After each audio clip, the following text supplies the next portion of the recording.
Hello दोस्त, नमस्ते, प्रणाम करते हैं, अपने यूट्यूब पे स्वागत करते हैं। हमारे चैनल का नाम है विद्या गोरखपुर।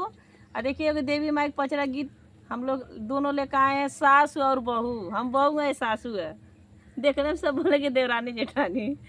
देखिए अगर अच्छा लगी तो ज़्यादा से ज़्यादा आप लोग शेयर करिए, सपोर्ट करिए। अगर नया लोग हो तो लाइक सब्सक्राइब जरूर कर देना। कवन फूलवा फूले साजवा सुबेरवा हो, कवन फूलवा ना फूल बड़े बिनु सहारा हो, कवन फूलवा ना फूल बड़े बिनु सहारा हो, कवन फूलवा ना बेली फूलवा फूल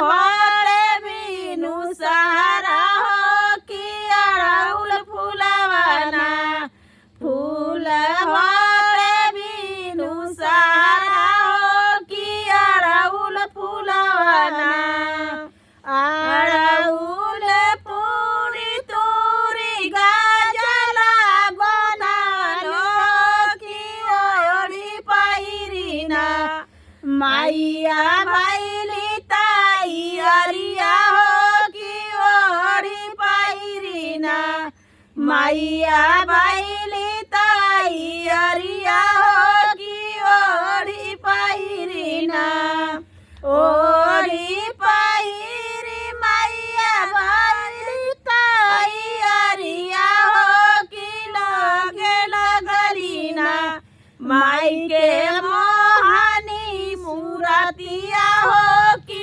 लागे लगली ना माई के मोहनी मूरतिया हो, कि लागे लगली ना कवन डोलवा